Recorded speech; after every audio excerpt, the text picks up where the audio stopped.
On parle à présent des suites de la panne de la conduite d'eau de Ntoum.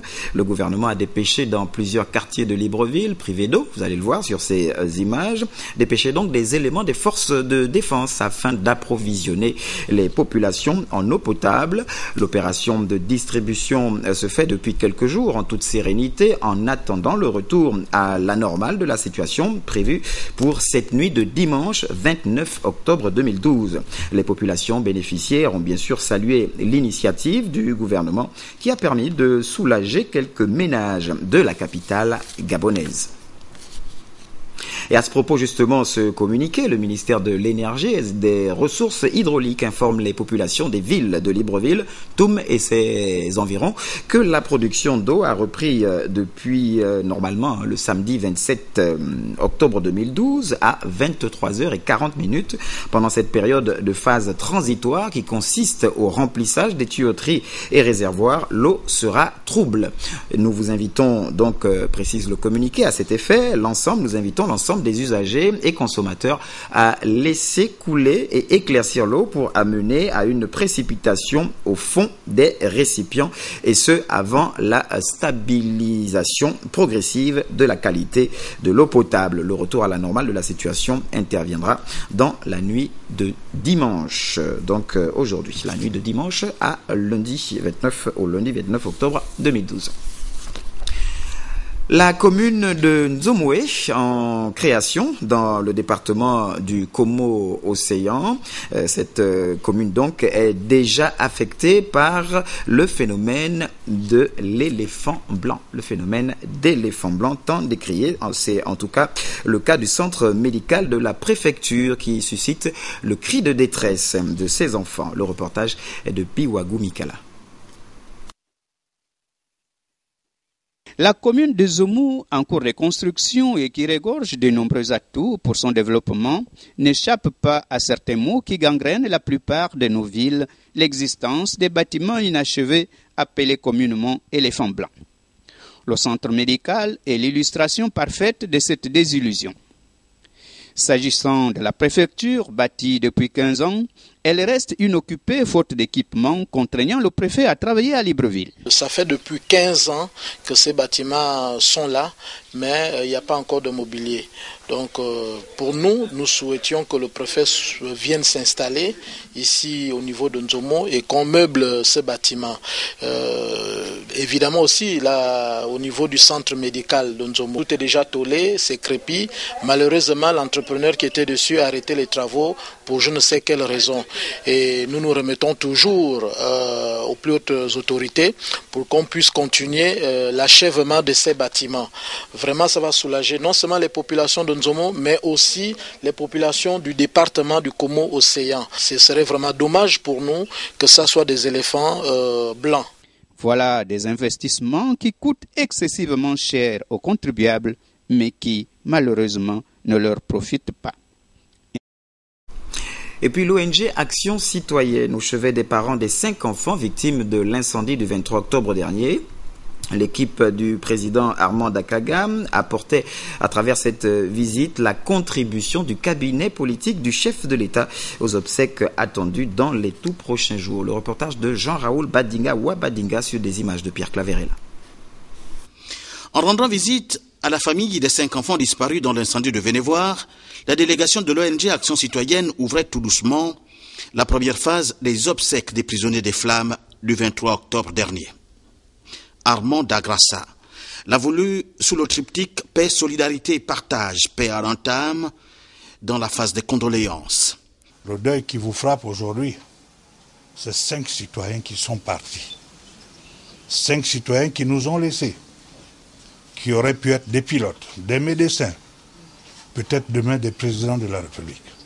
Au nom du président de la République, que nous tenons vraiment à vous adresser à vous et à toute la famille les condoléances les plus attristées. Avec de poids, d'autant d'émotions, pointe à l'horizon et l'apport de l'ONG pour marquer la solidarité d'Action Citoyenne. L'ONG Action Citoyenne a décidé de prendre en charge tous les frais de Gabosep, c'est-à-dire partant, des cercueils, des gemmes de fleurs, de la mise en bière, du corbillard. Nos remerciements commenceraient par les plus hautes autorités de cette République qui ont pensé à mettre un système en place qui va faire en sorte qu'une action comme ça soit constamment menée. Votre déplacement ne peut pas être négligé. Ma famille et moi-même vous remercions très sincèrement. Le partage, oui, le partage qui se situe sur l'amour du prochain. L'ONG a appelé toutes les familles gabonaises à la vigilance et explique l'acte du chef de l'État. Dorénavant, que chaque parent fasse attention lorsqu'il laisse ses enfants à la maison. Il faut se prévenir de tout, mettre vraiment les enfants en sécurité. C'est un drame qui a touché tout le monde, tous les pères de famille, tous les Gabonais. Les images étaient dramatiques, donc on les a suivis partout, ces images. Donc dire que nous sommes touchés. À Gabosep, tout prend forme et l'ONG est allée se rassurer de l'évolution du travail. En séjour dans la province de Wollentem, où elle a communié avec les autorités et les populations de la commune de Bitam et du département d'Untem, Honorine Nze Bitege, ministre de la Famille et des Affaires sociales, a remis des kits scolaires à l'ensemble des établissements primaires de la commune de Bitam et du département d'Untem. La cérémonie s'est déroulée à la place de l'indépendance de Bitam. Le compte-rendu est de nos confrères de TV2. Qui par les autorités de la République pour rendre accessible l'école à tous. Force est de constater que certains parents peinent à y envoyer leur progéniture faute de moyens.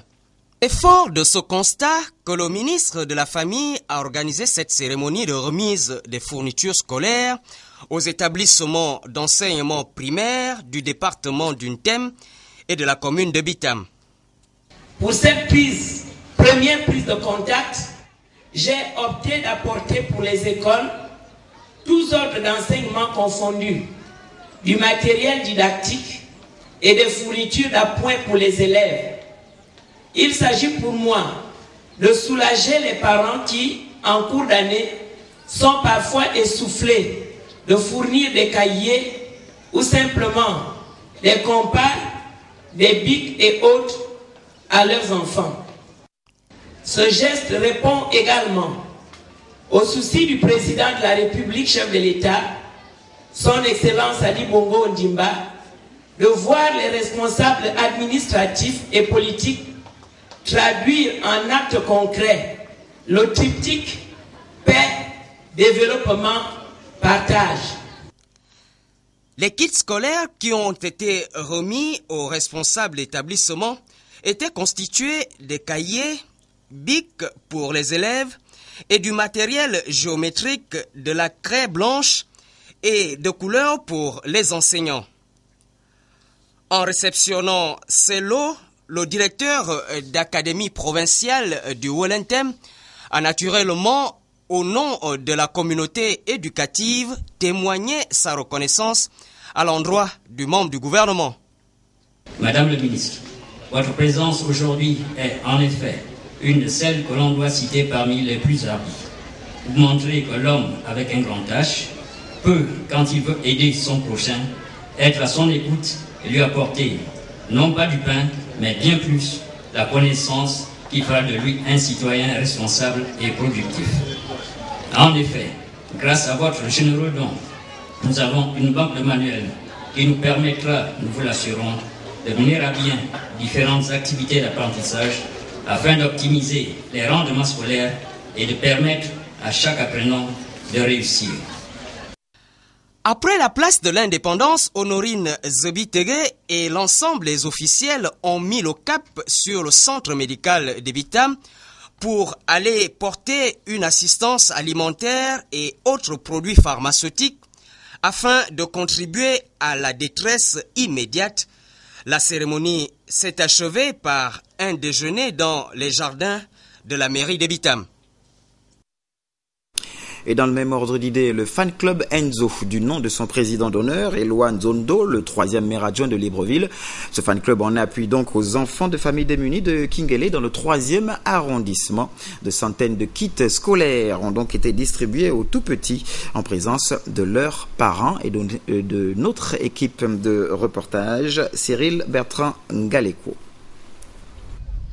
En ces débuts d'année scolaire, c'est près de 200 enfants de familles démunies qui ont bénéficié de ces kits scolaires. Une initiative du fan club Enzo, allusion faite au président d'honneur Eloi Nzondo, le 3e adjoint maire de Libreville, élu de cette circonscription. Des cartables bien garnis à la grande satisfaction des bénéficiaires. Nous remercions le représentant de monsieur le maire Eloi Nzondo de nous avoir fait ce don ici à Kingele. Un recensement impartial a conduit à la distribution des kits. Réjoui, Abel Mbombe, le représentant du président d'honneur, a réitéré son message. Le maire a pensé qu'il fallait, en ce temps difficile, encore en ce temps d'entrée de classe, il a pensé qu'il était tout à fait normal d'apporter un soutien à ces jeunes enfants qui, ma foi, leurs parents se retrouvent dans des situations où ils ont des fois des soucis de réaliser un trousseau scolaire. Il ne vient pas ici peut-être s'occuper de manière générale de tous ces enfants, mais il vient apporter sa pierre à l'édifice de la construction de ces jeunes-là qui vont être les cadres de demain. Le club fan Enzo n'a fait que anticiper sur les idées du maire. Les enfants, visiblement heureux, accompagnés de leurs parents pour certains, ont chanté en chœur pour remercier le bienfaiteur. Et avant d'ouvrir la page politique de cette édition d'information, je m'en vais vous rappeler qu'en raison d'une avarie au niveau de la montée satellitaire de Gabon Télévision, la direction générale de la RTG informe ses téléspectateurs que quelques perturbations sont constatées sur le cours de l'offre de nos programmes. Nos équipes techniques s'attellent à résoudre ces manquements. Aussi, la direction générale présente ses excuses aux téléspectateurs de Gabon Télévision. Pour la direction générale signée As Ndiengi. Relayer le message au président de la République lors de son adresse devant les deux chambres du Parlement le 1er septembre dernier est tout l'intérêt de cette rencontre politique entre notamment les élus PDG de Koulamoutou et les militants de base du parti de cette localité. Le reportage est de nos confrères de Canal 7 Koulamoutou. CDI Paul Kouya a servi de cadre ce 14 octobre à la rencontre des élus PDG de la commune de Koulamoutou avec les militants de ce parti. L'honorable Jean Massima et le vénérable Martin Fidel Magnaga sont venus relayer à leurs électeurs le message du président de la République et distingué camarade Ali Bongo Ondimba, prononcé les 12 et 14 septembre dernier, respectivement devant le Congrès et le bureau politique. De la situation politique du pays à la conférence nationale, en passant par sa volonté de faire du Gabon un pays émergent, les élus du peuple se sont faits de fidèles interprètes du président de la République auprès des populations. Le président de la République, chef de l'État, devant les députés et les sénateurs, de venir parler du Gabon. Cette belle leçon que nous devons réapprendre à vivre. Il s'est dégagé de logique volontariste du distingué camarade à rompre avec cette super organisation de notre société qui a longtemps été un frein pour son développement. Il reste l'homme du dialogue et prêt à travailler avec les compatriotes qui le désirent dans le strict respect des institutions et des lois de la République. Toutes les démocraties ont eu lieu dans la ville, ce sont les chefs d'État en place qui les ont organisés en mettant en place des commissions en arrière des présidents. Bon, mais maintenant notre conférence nationale, mais comment ça va se passer au cette conférence nationale? Pour la Koulamoutou, nous sommes là pour dire non à la conférence nationale. L'honorable Jean Massima et le vénérable